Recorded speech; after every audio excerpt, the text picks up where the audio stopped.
La CNPS et son portail e.cnps.ci et NCA Bank Côte d'Ivoire, le vrai visage de la banque, vous offrent RTI Money. Bonsoir à tous et bienvenue dans RTI Money, votre magazine business qui s'intéresse aux banques, aux assurances et aux finances. Focus ce soir sur la première banque à capitaux privés ivoiriens, NCA Bank Côte d'Ivoire, la filiale du groupe panafricain NCA, une banque pour laquelle l'égalité des genres et l'équité semblent être un engagement fort. On atteste les dernières nominations au poste de dirigeante de femmes expérimentées au sein du groupe sur le pôle banque, au nombre desquelles notre invitée, la toute nouvelle directrice générale adjointe de NCA Bank Côte d'Ivoire, qui nous parlera de ses missions, des nouvelles orientations de la banque et des innovations, sans oublier le plan Altitude. Massetou Traoré, bonsoir. Bonsoir. Merci d'accepter de nous rejoindre sur le plateau de RTI Money. Je le disais, avec vous, on va parler des points cités, mais aussi de la place de la femme au sein de la banque que vous allez diriger maintenant, enfin, que vous dirigez depuis peu. Mais avant ce moment, Stéphanie, dans les bons plans, nous parlera de l'application de gestion de compte. Oui, Justine, les banques s'adaptent à notre mode de vie et proposent des solutions digitales telles que des applications mobiles pour mieux gérer nos finances en toute liberté. Donc ce soir, je vous donne quelques-unes de ces applications-là et comment elles fonctionnent. Et puis avec Aceta dans 24 heures, il sera question de la business unit immobilier. Tout à fait, Justine. On le saura. Le prêt immobilier, dans sa mise en place, nécessite une certaine expertise, d'où la mise en place de cette unité spéciale. Je vous donne des détails dans quelques instants. Moment bien choisi aussi avec Monsieur Chiffre, Rick, qui va nous parler ce soir des performances des banques pour l'exercice 2023. Tout à fait, Justine. Et le chiffre à la une ce soir, c'est 97,23 milliards de francs CFA. C'est le plus gros résultat de 2023. Quelle est la banque qui a réalisé cette performance? Quels sont les autres résultats dans le secteur? On en parle ce soir. Et c'est l'heure de découvrir les résultats de certaines banques pour l'exercice 2023. C'est parti pour EcoChiffre.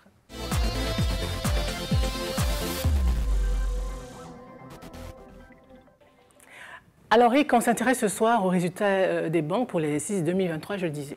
Tout à fait, mais il faut d'abord rappeler, Justine, en Côte d'Ivoire, il y a 28 établissements bancaires et parmi ces 28-là, il y a seulement 6 qui sont cotés à la BRVN. Et le plus gros résultat s'élève à 23 milliards de francs CFA. Et c'est le résultat qu'affiche la Société Générale Côte d'Ivoire, la SGCI, qui donc reste le leader du secteur bancaire en Côte d'Ivoire. Déjà en 2021, elle avait réalisé un résultat de 67,438 milliards de francs CFA. En 2022, ce résultat a connu une hausse pour s'établir à 74,61 milliards de francs CFA. Et pour 2023, le résultat s'établit à 97,23 milliards de francs CFA. C'est une hausse de plus de 22 milliards, soit une progression de 30,3% par rapport à 2022. Alors, la SGCI n'est pas la seule bonne élève. D'autres banques affichent aussi de très belles performances. Tout à fait. Nous avons, en termes de progression globale sur le résultat, nous avons Ecobank Côte d'Ivoire qui enregistre un résultat de 48,07 milliards de francs CFA contre les 44,6 milliards de francs CFA en 2022. Nous avons également la Société Ivoirienne de Banque, la CIB, qui affiche un résultat de 43,5 milliards de francs CFA contre les 40,1 milliards de francs CFA en 2022. NCA Bank reste sur une très bonne dynamique de croissance également. On se rappelle qu'en 2020, avec la pandémie de Covid-19 qui a durement affecté le secteur bancaire, NCA avait réalisé un résultat de 7,2 milliards de francs CFA, un résultat qu'elle a presque triplé en 2021 avec un résultat de 20,998 milliards de francs CFA. En 2022, elle a affiché un résultat de 32,4 milliards de francs CFA.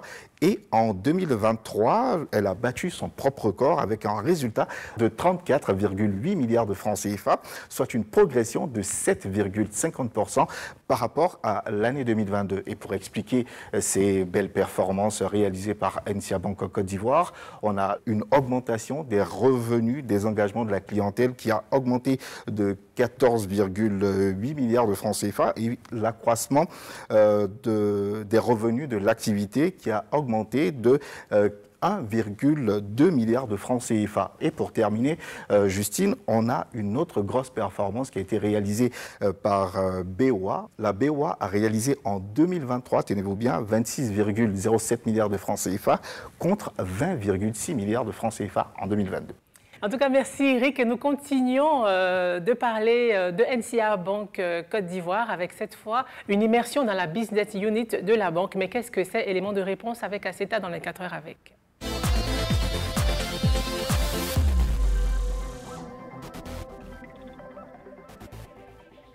Aceta, qu'est-ce que c'est que la business unit immobilier? Les crédits immobiliers sont des prêts à long terme qui sont remboursables sur des dizaines d'années. Les montants octroyés sont tout aussi importants. On parle de dizaines, voire de centaines de millions de francs CFA. La mise en place nécessite certains paramètres tant au plan technique que sur le plan juridique. Et à NCA Bank, certains de ces aspects sont administrés par la business unit immobilier qui a été créé il y a 3 ans et dirigé par Herman Awassa, que nous avons suivi le temps d'une journée pour comprendre, on va dire, les bases du traitement des prêts immobiliers dans cette banque. Alors, quel est le rôle de ce département? Quels sont les montants octroyés? Quelles sont les conditions d'octroi de ces prêts immobiliers? Quels circuits parcourent les différents dossiers de prêts dans cette banque? Et quels sont les taux d'intérêt? Éléments de réponse dans ce reportage. En périphérie de la ville d'Abidjan, sur ce terrain de 3 hectares, 89 villas de 35 millions de francs CFA sont en cours de construction. Une dizaine de clients ont souscrit à cette promotion immobilière grâce à la Business Unit Immobilier, un service établi par une banque de la place. Donc pour le salon, je vois que vous avez même posé les placos. Effectivement. Tout est fin prêt. Oui, tout est fin prêt. On a fait le staff, oui, la peinture, carreaux, oui, les belles vitrées, oui, toutes les installations sont bien. Ok.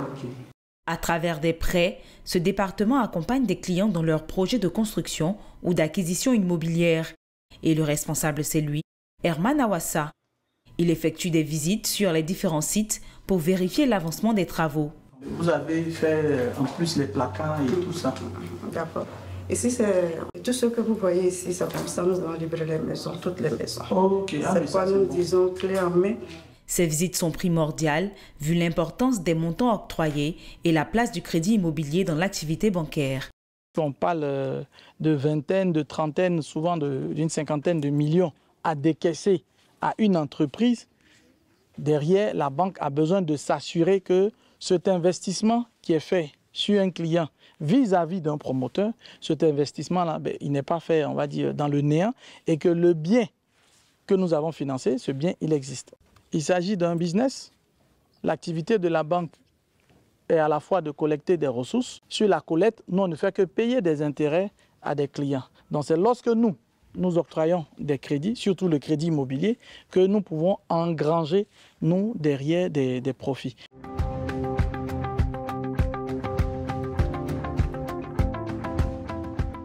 La visite terminée, Herman se rend dans les locaux de la banque, là où les dossiers de crédit sont traités.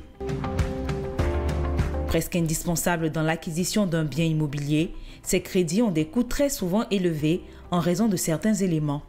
Le crédit immobilier a le coût de crédit le plus important. Et comme les intérêts sont adossés à la durée, donc par conséquent, le crédit immobilier va coûter un peu plus cher que les autres crédits parce qu'il se rembourse sur une durée qui est plus longue. Le coût du crédit va englober différents points. Il y a d'abord le prix de vente de la maison, qui est ce montant-là qui est fixé par le promoteur. Ensuite, il y a les intérêts dans la fourchette de, on va dire, de 9 jusqu'à 11-12%. Et en fin de compte, vous avez les frais, on va dire, accessoires, les frais de notaire, les frais de dossier pour le montage du dossier et les frais de l'assurance. Après 1 heure de route, c'est ici, dans ce bâtiment, que nous le retrouvons. Herman et son équipe traitent une centaine de dossiers par an au sein de son département. Chaque semaine, il passe en revue les différents dossiers pour répondre efficacement aux demandes des clients. Madame Despaux, ce matin, tu me parlais d'un promoteur pour qui les livraisons n'étaient pas encore prêtes et le client avait quelques difficultés, s'il était favorable pour le déblocage maintenant ou bien attendre jusqu'à la fin. Est-ce que tu peux nous donner plus d'informations dessus? Le promoteur lui a fait savoir que la livraison n'est pas par appartement. Vu que c'est un immeuble, il faut complètement livrer tout l'immeuble entier. Donc, ce qui dérange un peu le client. Le délai maximum de traitement des dossiers de prêt est de 90 jours. Des prêts accordés selon certains critères. Le premier critère d'éligibilité, c'est la capacité de remboursement, qui repose sur la source ou bien le revenu du client. Pour les salariés, c'est le salaire. Sur cette base-là, on va évaluer ce qu'on appelle la quotité cessible, voir la capacité du client à rembourser le crédit. Le second, c'est la documentation au niveau du promoteur. Est-ce que le vendeur il a un ACD, un permis de construire, un agrément qui lui permet d'exercer cette activité? L'autre aspect, c'est de regarder est-ce que le bien à financer existe aussi. Nous effectuons une visite chantier pour aller voir la réalité sur le terrain. En 2022, la banque a enregistré un volume de prêts immobiliers octroyés de 8 milliards de francs CFA. Pour l'année 2024, elle a des projets encore plus ambitieux, avec un montant de 10 milliards de francs CFA. Massetou Traoré, alors quelle est la part du secteur de l'immobilier par rapport à l'encours global des crédits chez NCA Banque Côte d'Ivoire? Alors, on est à plus de 12% aujourd'hui de part de crédit immobilier dans le bilan total d'NCA Banque Côte d'Ivoire. Ce montant important de financement immobilier rentre dans le cadre également de la stratégie nationale du gouvernement. Donc, NCA Banque suit la tendance à octroyer un certain nombre de crédits à des promoteurs immobiliers. Et ces promoteurs immobiliers-là ont pour charge donc de commercialiser ces biens-là. À travers notre business unit, nous facilitons également la commercialisation de ces biens immobiliers pour le bénéfice de nos clients qui, eux, in fine, également obtiennent des crédits de dizaines d'années à des taux intéressants comparés au marché pour pouvoir justement avoir un toit. Alors, quelles sont les innovations en ce qui concerne le prêt immobilier dans le secteur de la banque? Alors, comme on a pu le voir dans le reportage, les banques, pour accorder ces prêts, s'affilient souvent à des promoteurs immobiliers. Ça garantit une certaine sécurité quant à la réalisation des travaux. C'est aussi le cas pour cette banque qu'on voit à l'écran qui a tissé un partenariat avec l'un des plus gros promoteurs immobiliers sur le marché ivoirien. La banque va financer des particuliers ayant souscrit à des offres proposées par ces promoteurs immobiliers-là. Sur le site, vous avez une panoplie de biens immobiliers disponibles, des appartements aux villas, du haut au moyen standing, et vous avez aussi les prix des maisons avec des informations comme les documents à fournir, l'apport initial, etc. Donc, je poursuis avec cette deuxième banque. Ce qui nous intéresse avec cette banque, c'est son simulateur de prêt immobilier. Les taux d'intérêt liés aux prêts immobiliers sont souvent jugés assez élevés et la notion de taux d'intérêt annuel peut être abstraite pour certaines personnes. Alors, nous nous sommes prêtés à l'exercice avec un salaire compris entre 450 000 et 2 millions de francs CFA. Nous avons demandé un prêt de 50 millions de francs CFA pour une durée de remboursement de 20 ans. Alors, la plateforme vous ressort les mensualités. Dans notre cas, la mensualité sera de 441 850 francs CFA avec un taux d'intérêt de 8,75% et sur les 20 ans de la durée du prêt, le montant qui sera remboursé sur la plateforme s'élève à 106 45 284 francs CFA. Il faut noter que c'est une simulation et cette simulation ne prend pas en compte certains aspects du prêt immobilier comme les assurances ou certains cas particuliers, mais ça vous permet de savoir de ce que vous pouvez rembourser quand vous prenez un prêt de 50 millions de francs CFA pour un prêt immobilier. Merci Asseta. Restons toujours dans cet écosystème bancaire pour parler cette fois de digitalisation.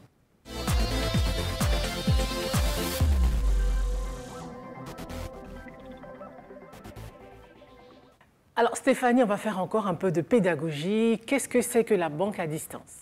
Alors, la banque à distance, c'est un service numérique qui permet aux clients de certains établissements bancaires de gérer leurs opérations bancaires en ligne à tout moment, offrant une autonomie et un gain de temps. Les interfaces sont conçues pour être intuitives et faciles à manipuler, même quand on n'est pas aguerri en technologie. Et que peut-on faire avec ces applications-là? Commençons tout de suite avec cette banque-là qui a récemment mis à jour son interface.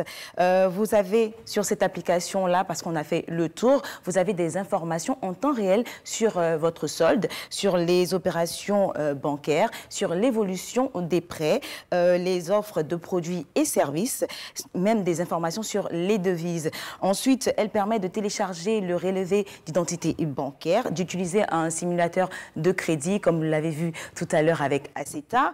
Elle permet de faire des virements bancaires de votre compte vers d'autres comptes. Le client peut demander des chèques et contacter un conseiller client via l'application.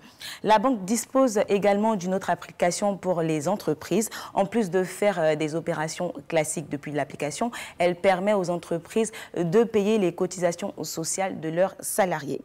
Nous avons une autre banque qui, depuis son application, permet de faire des transferts express à nos proches dans certains pays africains tels que le Bénin, le Burkina Faso, la Côte d'Ivoire, le Madagascar, le Mali, le Niger, la RD Congo, le Rwanda, le Sénégal et le Togo. Le bénéficiaire n'a pas besoin d'avoir un compte IBAN, il n'a pas besoin aussi d'être client de la banque. Donc sur l'application, vous allez renseigner certaines informations sur le bénéficiaire, des informations sur son identité, son numéro de téléphone et le pays dans lequel il réside. Vous allez indiquer également le montant que vous souhaitez transférer.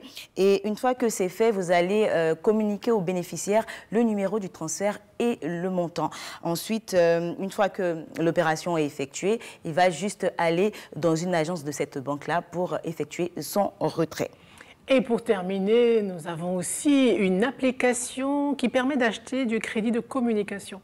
Oui, cette application-là vous permet d'acheter un crédit de communication et ce, quel que soit l'opérateur mobile que vous utilisez. En plus, elle permet de payer vos factures, factures d'eau, factures d'électricité, mais aussi des abonnements à des chaînes de télévision. Merci Stéphanie. Place à présent à la pause, mais nous revenons dans quelques petits instants pour la seconde partie d'RTI Mani avec notre invitée Massetou Traoré, directrice générale adjointe de NCA Banque Côte d'Ivoire. A tout de suite.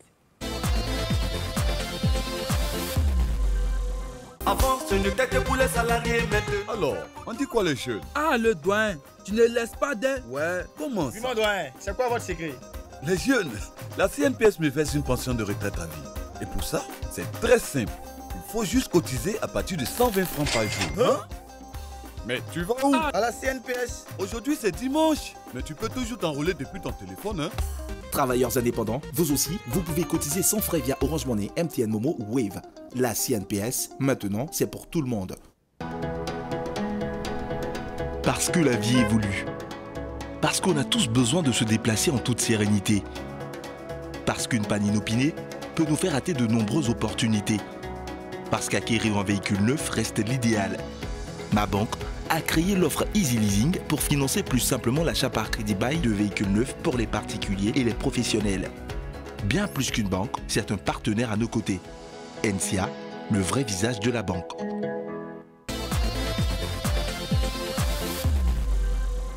Vous regardez Témoigner, vous faites bien car c'est l'heure de l'interview cash avec notre invitée, un pur produit de la banque et directrice générale adjointe de NCA Banque Côte d'Ivoire. Alors on le disait, la banque a adopté de nouvelles orientations avec notamment le pôle banque.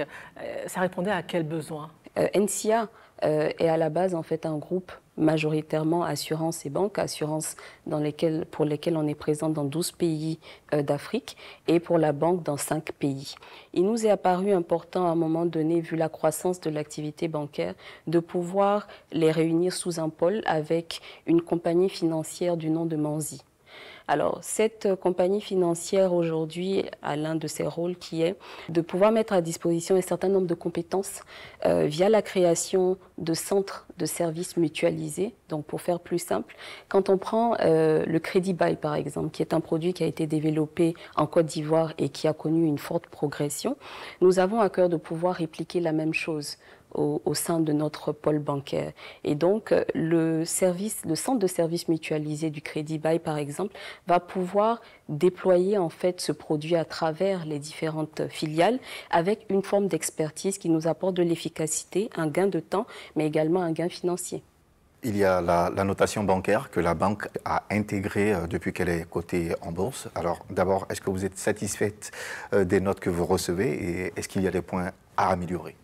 NCA Bank a eu des notations au fil des années qui ont bien évolué.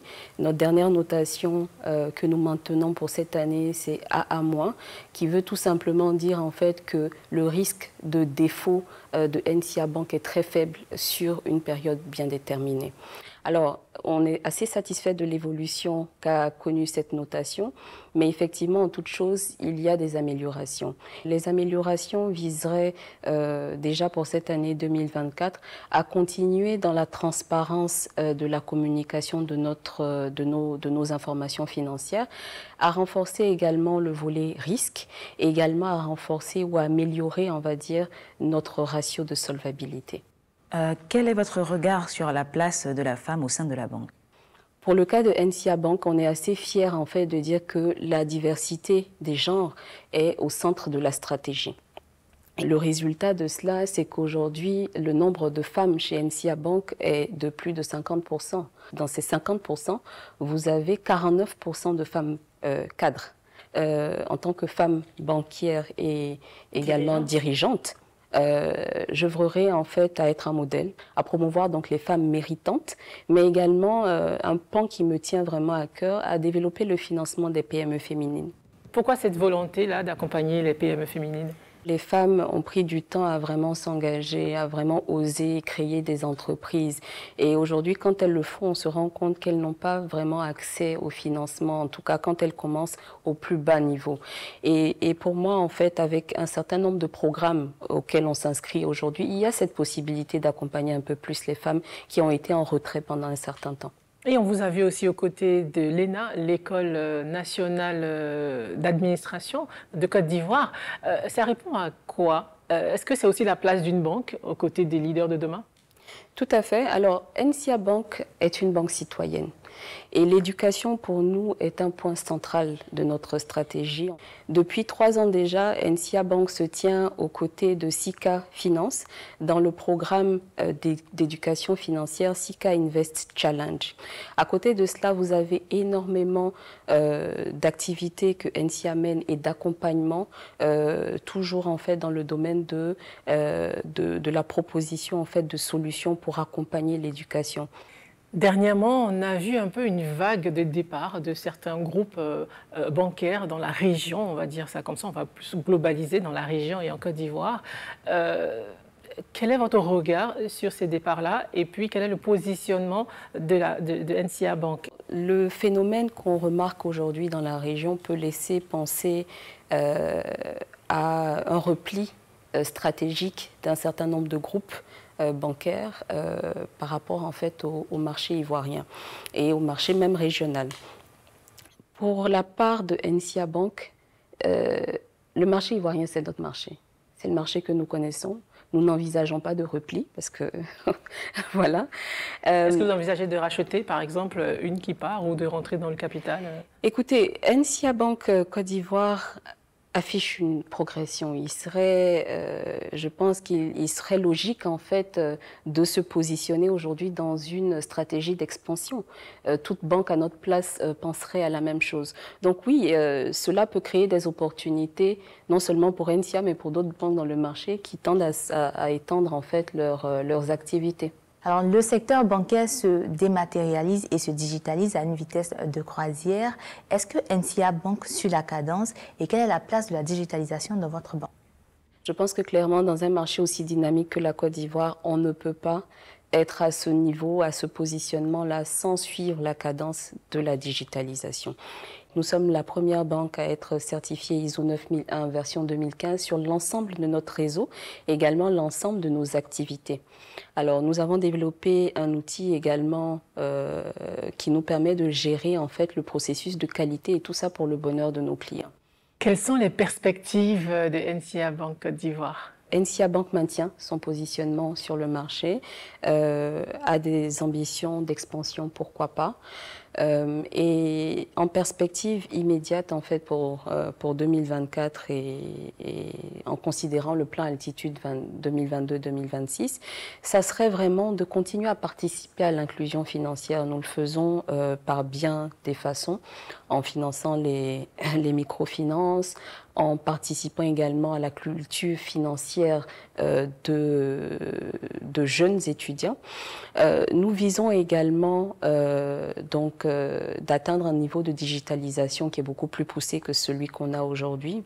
Nous avons une démarche qualité que nous allons continuer à mettre en avant. Tout cela devrait nous permettre d'assurer une bonne croissance de notre activité et de pouvoir être au rendez-vous des chiffres pour l'année prochaine. En tout cas, nous, on vous souhaite beaucoup de réussite dans vos nouvelles missions. Merci bien. Massetou Traoré, merci d'avoir répondu aux questions d'RTI Mani. C'était un plaisir pour moi. Merci Aceta, merci Rick. Merci Stéphanie. RTI Mani, pour ce soir, c'est terminé. Merci d'être resté avec nous. Rendez-vous mercredi prochain pour une nouvelle édition de votre magazine sur l'argent. D'ici là, portez-vous bien. Bonsoir. La CNPS et son portail e.cnps.ci et NCA Banque Côte d'Ivoire, le vrai visage de la banque, vous ont offert RTI Mani.